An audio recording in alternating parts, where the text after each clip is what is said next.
Model বললেই আমাদের মনে পড়ে যায় লম্বা চেহারা, পাতলা গড়ন, খাড়া নাক এবং সুন্দর মুখের ছবি। কিন্তু মডেলিংয়ের এই সমস্ত ধারণাকে তুড়ি মেরে উড়িয়ে মিস ইন্ডিয়া হয়েছেন সানিয়া খিলজি। কর্ণাটকের বেঙ্গালুরুর বাসিন্দা 22 বছরের সানিয়া বদলে দিয়েছেন সৌন্দর্যের সমস্ত মাপকাঠি। এই জিনগত রোগের প্রধান লক্ষণগুলির মধ্যে সানিয়া আক্রান্ত ডাউন সিনড্রোমে। এই জিনগত রোগের প্রধান লক্ষণগুলি সানিয়ার মধ্যে দেখা যায়, যেমন বিশেষ রকম গোলাকার মুখের আকৃতি, স্বল্প উচ্চতা।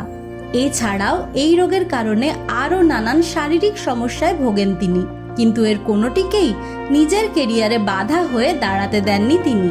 এই রোগে আক্রান্ত শিশুরা প্রায়ই বন্ধুদের কাছে হাসির খোরাক হয়। ছোটবেলা থেকে সকলের বাঁকা কথা শুনতে শুনতে একসময় তারা নিজেদের গুটিয়ে নেয়।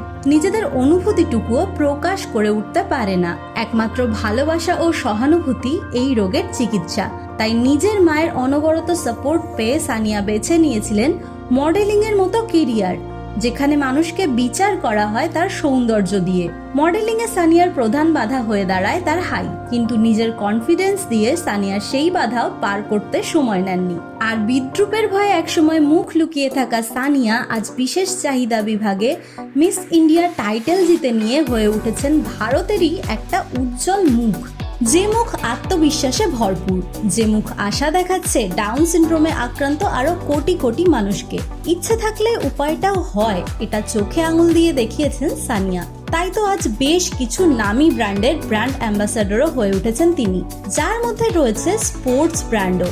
ডাউন সিনড্রোমের আরও একটি উপসর্গ হলো বুদ্ধির বিকাশে বাধা, কিন্তু সানিয়া মডেলিংয়ের পাশাপাশি নাচ, আঁকা ইত্যাদি নানান বিষয়ে পারদর্শিতা দেখিয়ে ছুঁয়ে ফেলেছেন এক অসাধারণ milestone.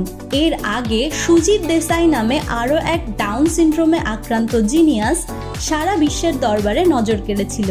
Multi talented Sujit piano সহ ভায়োলিন, ট্রাম্পেট, ড্রাম, স্যাক্সোফোন ইত্যাদি বাদ্যযন্ত্রে দক্ষতা দেখিয়েছিলেন। শারীরিক অক্ষমতাকে বুড়ো আঙুল দেখিয়ে খ্যাতির শীর্ষে পৌঁছে লক্ষ লক্ষ মানুষের অনুপ্রেরণা হয়ে ওঠার জন্য সুজিত এবং সানিয়াকে দ্য আনটোল্ড স্টোরির পক্ষ থেকে কুর্নিশ জানাই। এরকম হার না মানা যোদ্ধার গল্প আরও জানতে হলে চ্যানেলটিকে এখনই সাবস্ক্রাইব করুন আর লাইক, কমেন্ট ও শেয়ারের মাধ্যমে ভালোবাসা ছড়িয়ে দিতে ভুলবেন না।